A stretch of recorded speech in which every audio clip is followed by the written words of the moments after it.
नमस्कार। क्लास 8 में हम लोग चैप्टर नंबर 4 पढ़ रहे थे, metal and non metal.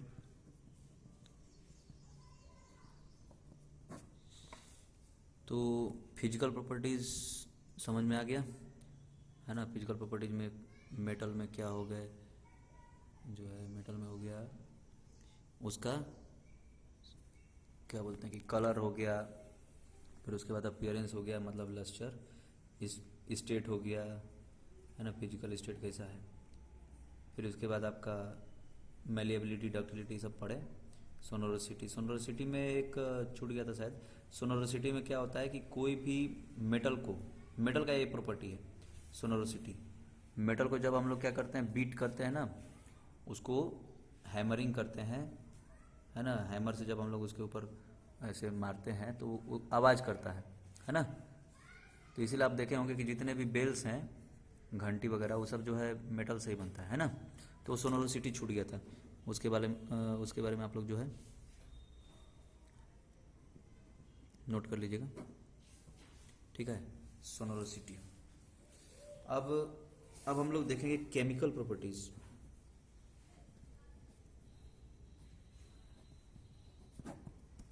Chemical properties में क्या,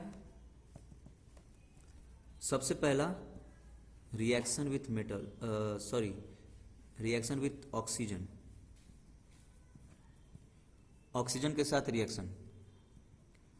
ऑक्सीजन के साथ रिएक्शन क्या होगा, जब भी कभी मेटल को ऑक्सीजन के साथ रिएक्शन करवाएंगे तो इससे मेटलिक ऑक्साइड बनेगा, है ना। यानी कि मेटल प्लस ऑक्सीजन, ये जो है मेटल ऑक्साइड बन जाएगा, समझे। मेटल ऑक्साइड बनेगा, मेटल प्लस ऑक्सीजन, है ना। और ये जो मेटलिक ऑक्साइड जो होते हैं, ये कैसे होते हैं पता है, ये होते हैं बेसिक इन नेचर। आप लोग को अभी एसिड और बेस के बारे में पढ़ाया जाएगा। तो ये बेसिक इन नेचर होते हैं। तो जितने भी बेस होते हैं वो सब मेटल ऑक्साइड से ही बनते हैं। जैसे आपको हम एक एग्जांपल बताते हैं। जैसे मान लीजिए मैग्नीशियम प्लस ऑक्सीजन, ये बन गया मैग्नीशियम ऑक्साइड MgO।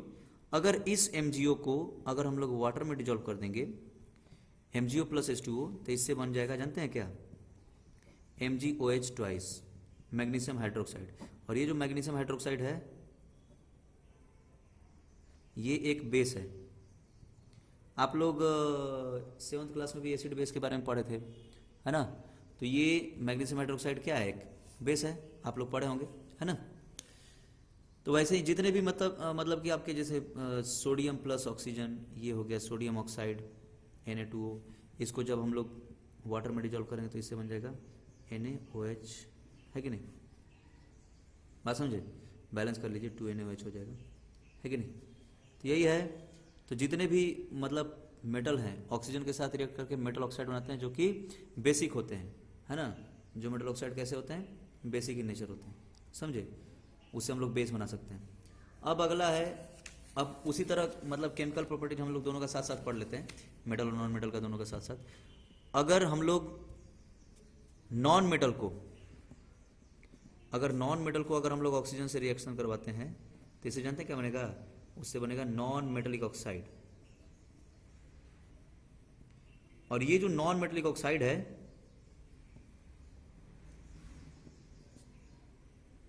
ये नॉन मेटलिक ऑक्साइड जो है, ये एसिडिक इन नेचर होता है, एसिडिक इन नेचर होता है ना। इससे एसिड बनता है, कैसे, देखिए। जैसे आपको हम एक एग्जांपल बताते हैं। जैसे मान लीजिए कि कार्बन है, कार्बन प्लस ऑक्सीजन। कार्बन क्या है, एक नॉन मेटल है, इससे बना कार्बन डाइऑक्साइड। उस कार्बन डाइऑक्साइड को अगर हम लोग वाटर में डिजोल्व करेंगे तो इससे बनेगा कार्बोनिक एसिड H2CO3, समझे। सल्फर है, सल्फर को ऑक्सीजन में डिजोल्व करिए तो सल्फर डाइऑक्साइड बना। उस सल्फर डाइऑक्साइड को अगर वाटर में डिजोल्व करेंगे तो इससे बनेगा H2SO4 या फिर HSO3, है ना। सल्फोनिक एसिड या फिर सल्फ्यूरिक एसिड, ये भी बनेगा, है ना। बात समझ में आ रहा है। तो ये नॉन मेटल को जब हम लोग ऑक्सीजन से रिएक्ट करवाएंगे तो नॉन मेटलिक ऑक्साइड बनेगा, और जो कि एसिडिक इन नेचर होता है। और उसको जब हम लोग उसको वाटर में डिजोल्व कर देंगे तो एसिड बन जाएगा। ये क्या है, एसिड है ना।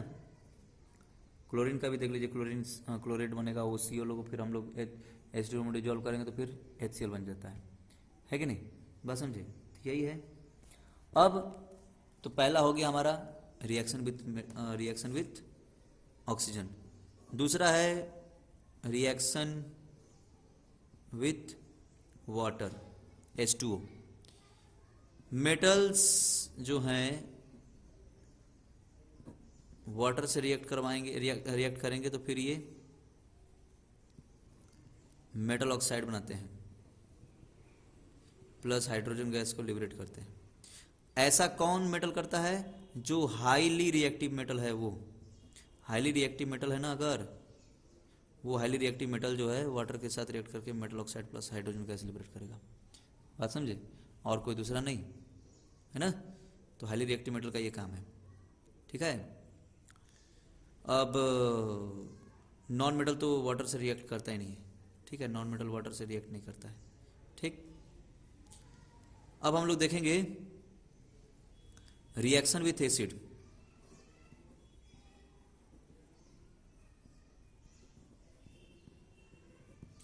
जो मेटल होते हैं, मेटल अगर एसिड से रिएक्ट करेंगे तो इससे मेटलिक सॉल्ट बनेगा और प्लस हाइड्रोजन गैस लिबरेट होगा, ठीक है। इसका एक एग्जांपल हम बताते हैं आपको। जैसे कोई एक जिंक है, जिंक एक मेटल है, कोई एक मेटल है जिंक, और इसको हम लोग HCl से रिएक्ट करवाए तो इससे क्या बनेगा जानते हैं? ZnCl2 plus hydrogen gas liberate होगा, ठीक। यहाँ पर बैलेंस कर लीजिए, 2 लगा दीजिए। तो ZnCl2 जिंक क्लोराइड एक क्या है? मेटलिक सॉल्ट है और हाइड्रोजन गैस लिबरेट कर रहा है कि नहीं। कोई सा भी दूसरा मेटल ले लीजिए, जैसे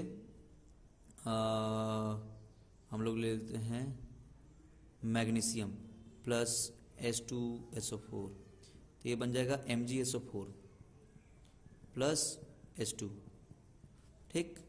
MgSO4 plus H2 gas liberate हो रहा है। तो ऐसा होता है जब भी कभी मेटल को एसिड से रिएक्ट करवाए तो ये क्या बना? ये जो है ये है मेटलिक सॉल्ट, है ना। MgSO4 मेटलिक सॉल्ट है, ZnCl2 ये मेटलिक सॉल्ट है, और ये जो H2 है हाइड्रोजन गैस, समझे? तो यही तो है। लेकिन नॉन मेटल जो है, नॉन मेटल जो है ये एसिड से रिएक्शन नहीं करेगा, समझे? नॉन मेटल एसिड से रिएक्शन नहीं करेगा क्योंकि नॉन मेटल खुद एक एसिडिक प्रॉपर्टी शो करता है, तो एसिड से रिएक्शन कैसे करेगा, समझे? और जो नॉन मेटल्स हैं वो बेस से रिएक्ट कर जाते हैं, बेस से रिएक्ट कर जाते हैं, है ना। नॉन मेटल बेस से रिएक्ट करेंगे तो ये भी सॉल्ट बनाएगा प्लस H2O लिबरेट होगा, है ना, ठीक है। लेकिन ये भी मतलब बहुत रेयर केस में होता है, ये भी नहीं हो पाता है, ठीक है। तो यही है। अच्छा, अब जो है मेटल और नॉन मेटल जब आपस में रिएक्ट करेंगे तो इसे जानते हैं आयोनिक कंपाउंड बनते हैं, ठीक है। आयोनिक कंपाउंड बनता है, जैसे मेटल Na और ये Cl, ये Na जहाँ से भी आया और Cl जहाँ से भी आया तो ये जानते हैं NaCl बना देगा, और इनके बीच में बहुत ही स्ट्रॉन्ग बॉन्ड होता है, आयोनिक बॉन्ड। इनके बीच में आयोनिक बॉन्ड बनता है जो कि बहुत ही स्ट्रॉन्ग होता है। NaCl जो है आयोनिक बॉन्ड है NaCl के बीच में, सोडियम और क्लोरीन के बीच में। तो मेटल और नॉन मेटल के बीच में आयोनिक बॉन्ड बनता है ना। ये क्लोरीन कहीं से भी मिल सकता है और ये सोडियम कहीं से मिल सकता है। इसका एक एग्जांपल बताते हैं आपको, NaOH प्लस HCl, आप लोग पढ़े होंगे इसके बारे में। तो ये NaCl प्लस H2O बनता है ना, बनता है कि नहीं। NaOH क्या है? सोडियम हाइड्रोक्साइड, और HCl क्या है? Hydrochloric acid. तो ये NaCl यानी कि सोडियम क्लोराइड और ये H2O बना। तो ये जो सोडियम क्लोराइड है क्या है? इसमें आयोनिक बॉन्ड बन रहा है कि नहीं। तो यही सब है। अब है डिस्प्लेसमेंट रिएक्शन।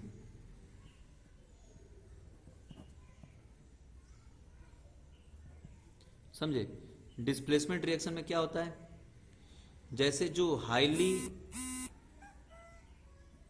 रिएक्टिव मेटल जो है वो लो रिएक्टिव मेटल को डिस्प्लेस कर देगा।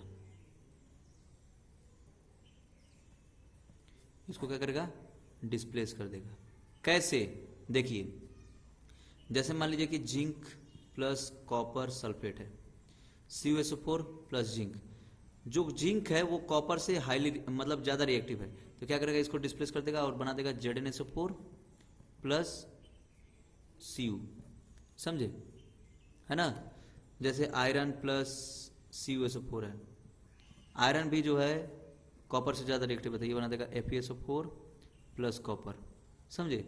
अब ये FeSO4 है प्लस जिंक है, तो जिंक जो है आयरन से ज़्यादा रिएक्टिव है, तो ये बना देगा ZnSO4 प्लस Fe, समझे। तो इस तरीके से रिएक्शन होता है, इसको बोलते हैं डिस्प्लेसमेंट रिएक्शन।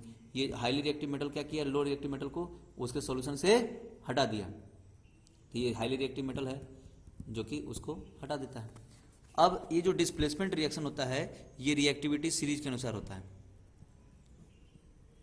समझे। रिएक्टिविटी सीरीज क्या होता है, मतलब कौन सब रिएक्टिविटी सीरीज में जो अगर हाईली रिएक्टिव होगा, जैसे पोटेशियम और सोडियम, ये बहुत ही हाईली रिएक्टिव मेटल्स हैं, है ना,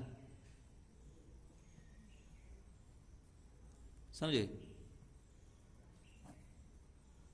सोडियम पोटेशियम जो है बहुत ही हाईली रिएक्टिव मेटल्स हैं, समझे। तो ये सोडियम पोटेशियम जो होते हैं ना बहुत सॉफ्ट भी होते हैं, उनको हम लोग मतलब सॉफ्ट मेटल होते हैं ये, ठीक है। इनको हम लोग नाइफ से कट कर सकते हैं, समझे, इतने सॉफ्ट होते हैं। चाकू से भी इसको हम लोग काट सकते हैं, मेटल्स को चाकू से कैसे कोई काटेगा, लेकिन ये इतने सॉफ्ट होते हैं, इसको हम लोग चाकू से भी काट सकते हैं। और ये इतना ज़्यादा रिएक्टिव होते हैं पोटेशियम और सोडियम कि इसको हम लोग बाहर अगर रखेंगे ना तो तुरंत ऑक्सीजन के साथ रिएक्शन करके फिर वो मतलब कि ऑक्साइड बना देगा, ठीक है। इसलिए हम लोग क्या करते हैं, सोडियम या फिर पोटेशियम को इसको हम लोग केरोसिन में रखते हैं, समझे, केरोसिन में रखते हैं ताकि वो जो है सोडियम पोटेशियम जल्दी रिएक्शन ना करे, है ना। केरोसिन में रिएक्शन नहीं करता है क्योंकि केरोसिन में वाटर तो मिलेगा ही नहीं, जहाँ पे वाटर रहेगा ना तुरंत ये रिएक्शन करेंगे वाटर में, क्योंकि ऑक्सीजन वाटर के साथ मिक्सअप होकर के फिर वो हो जाता है, तो इसलिए फिर तुरंत रिएक्शन कर जाता है, तो इसीलिए इसको हम लोग केरोसिन में रखते हैं, समझे। और कुछ ऐसे नोबल मेटल्स हैं जो कि रिएक्ट नहीं करते, मतलब कि रिएक्टिविटी सीरीज में जो सबसे नीचे जो होते हैं ना, सिल्वर, गोल्ड, प्लेटिनम, ये सब रिएक्ट ही नहीं करते, तो इसका हम लोग यूज करते हैं ज्वेलरी वगैरह बनाने में। ज्वेलरी बनाते हैं क्योंकि ज्वेलरी अगर मतलब रिएक्ट करेगा ऑक्सीजन से तो उसके ऊपर जो है क्या हो जाएगा, लेयर जम जाएगा ऑक्साइड का। ऑक्साइड का जो लेयर होगा वो क्या कैसा होगा, ऑक्साइड का लेयर जो है कुछ अलग कलर का रहेगा, तो उसका ज्वेलरी का जो कलर है वो चेंज हो जाएगा, है कि नहीं। तो इसीलिए ज्वेलरी वगैरह जो बनता है इससे बनता है, ताकि मतलब क्योंकि ये लीस्ट रिएक्टिव मेटल्स हैं, है ना, बहुत मतलब कम रिएक्ट करते हैं, तो इससे ज्वेलरी बनता है ना तो बहुत सालों साल चलता है, वो ख़राब नहीं होता है, बात समझे। एक अब है रस्टिंग। रस्टिंग के बारे में आप लोग पिछले साल भी पढ़े हैं, रस्टिंग और corrosion, corrosion of metals. Corrosion of metals में क्या होता है, मेटल्स का कोरोजन होता है, ग्रेजुअल लॉस होता है, ग्रेजुअल लॉस ऑफ मेटल्स, और मेटल सरफेस, मेटल के सरफेस का ग्रेजुअल लॉस होने लग जाता है। क्यों होता है, क्या कारण होता है, क्योंकि वो जो मेटल है वो ऑक्सीजन से रिएक्ट करके मेटलिक ऑक्साइड बना देगा। जो मेटल का जो सरफेस है ना, मेटल का जो सरफेस है वो ऑक्सीजन से रिएक्ट करेगा और मेटलिक ऑक्साइड बना देगा, और ये जो मेटलिक ऑक्साइड है वो वही जो है फिर उसके बाद जब झड़ जाएगा तो उसका जो पहले मतलब जितने मेटल्स उसमें थे उतने मेटल्स नहीं पाए जाएंगे, मतलब हल्का हो जाएगा ना जी, है कि नहीं। आयरन जैसे जैसे हम आपको आयरन का एग्जांपल बताते हैं, आयरन है Fe है, उसको हम लोग ऑक्सीजन से रिएक्ट करवाए in the presence of water, oxygen से रिएक्ट नहीं करवाए कर जाता है, तो ये बनाता है Fe2O3 पॉइंट XH2 उसमें अटैच होता है। ये जो है ये क्या है, रस्ट है। रस्ट यानी कि रस्ट क्या होता है, जंग, समझे, ये जो है रस्ट है।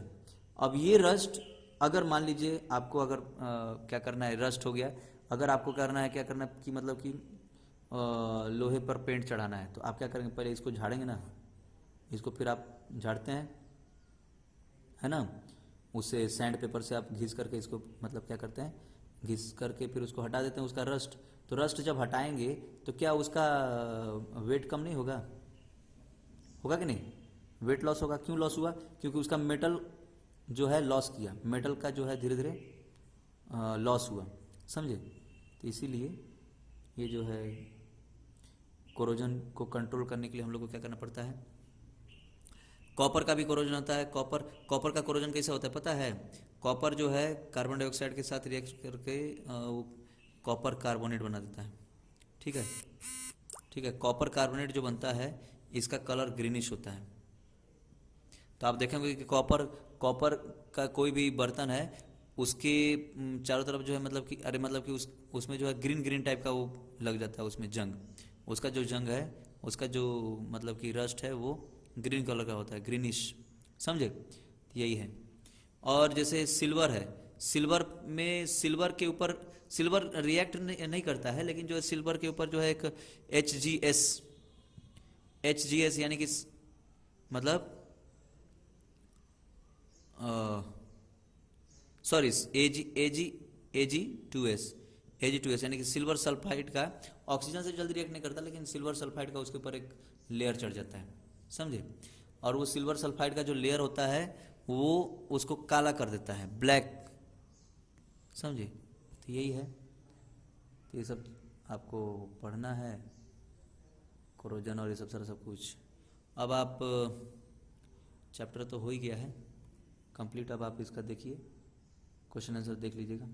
ओके, थैंक यू, नमस्कार।